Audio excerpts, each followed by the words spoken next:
What's up, you guys? Sean Ross Sapp, Fightfulwrestling.com, here with a champion, an ROH six-man tag team champion, the first two-time, and the first three-time, for that matter, TK O'Ryan. How you doing?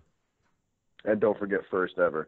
I'm doing great, man. How are you? I'm doing great. Now, before we get into wrestling talk, I know you're a big baseball fan, and I want to know selfishly, how are my Reds going to do this year? Oh, man, it doesn't matter. I'm a big Red Sox fan. I don't really concern myself with the Reds too often. Hey, I mean, we're going out of the way to acquire, I think, 5 former All-Stars. I'm optimistic, cautiously optimistic, but I mean, traditionally the Reds have owned the Red Sox anyway, so I mean, it is what it is. Well, it's funny, man. Seriously, I've been following baseball my whole life, and I never really got to watch much of the National League because growing up, like Boston area guy, like obviously it's all American League around here, and really the closest National League team isn't really within a couple hundred miles of my house anyway. So it's always been kind of a mystery to me in a weird way. That and the Red Sox have had quite a bit of a dynasty over the last 15 years in particular. They've turned things around from the tropes that I'm sure that you grew up with, and even Aaron Boone putting the stake in the heart. It's a far cry from that these days. It's like another lifetime away, man. It's funny because there's a whole generation of Red Sox fans before me that had to suffer for so long, and I think I was in my early teens when they won their first World Series, so it wasn't a terribly long way for me. We got lots of wrestling to talk about. Ring of Honor on the road, as always. Got MSG coming up in early April. What's it like realizing you're probably going to be wrestling at MSG here in a couple months?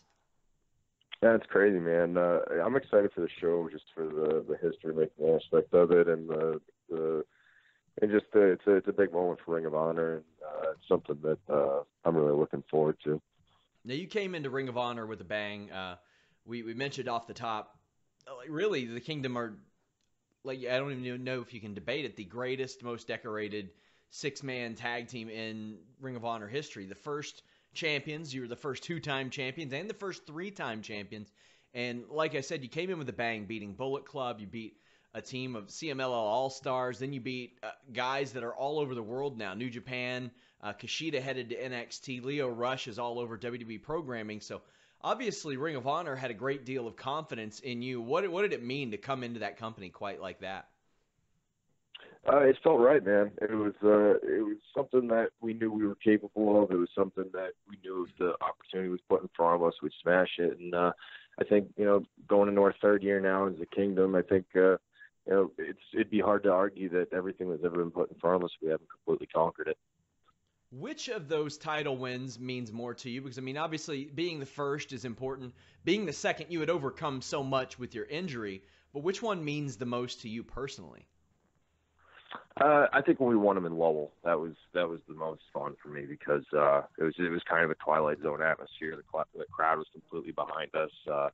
We were in basically our backyard. It's as close as Ring of Honor gets to any of our hometowns. So Lowell was certainly a home field advantage for us. And to do it there with the fans firmly behind us against SoCal Uncensored, who normally everybody's all about them, but they were getting booed out of the building that night. It was a special moment. I think it was something that you don't see in Ring of Honor very often, where a crowd not only is firmly behind one team, but they completely flip what you'd normally expect from a viewer standpoint. And I think for those reasons and just the match itself was a badass match, and everybody would really just click that night as a team. And that also was sort of the end of the Kingdom conspiracy once that started getting going, and that in itself was special. I know that Ring of Honor has a couple of dates, February 9th in Lakeland, February 10th in Miami for the Bound by Honor Tour. You're going to be there. You're going to be doing some meet and greets with Kingdom. Tell us a little bit about that. Yeah, man, it's exciting because for the past year and a half or so, we've always had to do our meet and greets at the merchandise table, fighting our way out there, harassing the fans. Now you can just show up a few hours beforehand, and you can come right up to our table and meet us. Just don't show up in any gear that we don't approve of, or we're going to cover it up in your photographs. So you are still the ROH six-man World Tag Team Champions. Are there any other teams that you see on the horizon that could challenge you? I mean, there's been a huge influx of talent joining Ring of Honor lately, and obviously Villain Enterprises is one of them. You have a lot of new prospects on the horizon. Well, obviously, Villain Enterprises is top of the list. I'm sure by now you've seen Ian Riccaboni's announcement that he put out yesterday that we'll be facing Villain Enterprises for the Ring of Honor six-man championships down in Florida.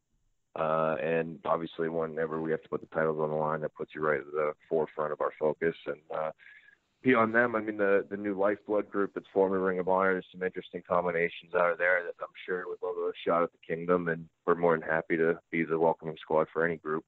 As a matter of fact, also coming up, we got Jay Lethal, Jonathan Gresham, and Roosh, which my personal favorite kind of match is whenever we have to wrestle a group of guys that aren't normally tagging together, because that just firmly means that once again we will prove again that we're the best six-man tag team in the world, because you can't just randomly assemble people and hope to beat us. Now, the Ring of Honor tour isn't the only time that you travel. You were all across Canada last month. What was that like? Or actually in November, rather. That was absolutely wonderful. I'd never actually been out to that part of Canada. I called it Left Canada while I was out there. And everybody was wonderful to us. It was great to meet all the Canadian fans of CWE. And as a matter of fact, I'm working right now. Myself and Vinny are working to get back up there coming up soon. Now, obviously, Ring of Honor has this great partnership with New Japan. Have you been to Japan yet to wrestle anywhere?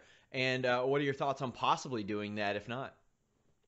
Well, as a matter of fact, it was just recently announced that myself, Vinny, and Matt Taven will all be in Japan at the Honor Rising shows. It's my first trip over there, and I can't wait, man. Honestly, it's exciting to have the opportunity to go over there and take Japan by storm. And as we've seen, that can open up a lot of doors with New Japan, and that relationship has greatly benefited both sides. I mean, you all sold out Madison Square Garden. I'm curious, how did your Ring of Honor deal first come about? Like, who reached out to you, or who said, let's make this happen? It's funny. The original phone call I got that when I was first signed to Ring of Honor was from Kevin Kelly. He was the guy that originally called me to ask if I was interested in coming on and working with the company full time. And obviously, I said yes, and I was more than happy to come aboard, and it was a huge opportunity to me that I'm still taking advantage of to this day. But beyond that, I mean, there was so many people that were kind of along the line to help me get to Ring of Honor and bringing me to shows and making sure that I was visible and giving me the opportunity to get signed in the first place. So what's your relationship like with Matt Taven and Vinny? I mean, pretty sure you all got to travel together a lot. How do things hold up on the road? Oh, great, man. We've been doing it for years now. We haven't killed each other yet. That's definitely a positive. We saw a lot of people come in and go out of Ring of Honor. What's your status with them? Are you looking to be with them full time? Are you taking it day by day? How is it going as a part of the member of this roster? I love working for Ring of Honor, and I love the chance that I get to showcase my skills, and it's an awesome platform, I think, for guys to make a name for themselves and to show the world what they're capable of. And at this point in my life, I don't see myself leaving Ring of Honor until I've really established myself as one of the guys that I think when you go back and look at the history of Ring of Honor, you'll have to say my name. So when you first came in, was it like a see how it goes basis where you offered a full-time deal? How did that work? When I kind of have a unique path to Ring of Honor, to be honest, because I didn't do the traditional path that I think a lot of guys go, where they have dark matches and they're brought in for sort of trial runs and things. I pretty much was signed sight unseen. I'd had a few matches that the Ring of Honor office had seen, and of course I'd done the Ring of Honor tryout camp before. But I was still fairly new to wrestling. I was only about a year in, I think, at that point when they had seriously considered signing me. And it was just kind of an interesting path, because when I debuted, that was my first match on TV ever. I never had the opportunity to go out and do anything prior to that. It was just live bullets right from the first night, and not against just anybody, but against the Ring of Honor World Champion and the Ring of Honor Tag Team Champions at the time. So it was definitely a unique experience, and it was definitely an odd way into the company, but that's the way it worked. Yeah, you don't see a lot of that. Usually, by the time somebody gets signed to a Ring of Honor or a WWE, they've appeared on WWE TV in extra work or Ring of Honor or even Impact or something like that. But as I was looking, I was like, man, your first match, at least on record, was beating the Bullet Club. Would that be right? That's 100% true, man. I mean, I don't like to throw the word natural around, but shoot fits. Well, TK, tell the people where they can follow you on social media before we wrap up. You can get at me at Twitter and Instagram at WildHorseTKO, at WildHorseTKO. That's Twitter and Instagram. You can get at me on Facebook at TK Ryan's Best Around. And go ahead and follow me on Twitch, too. It's That's Wild Horse.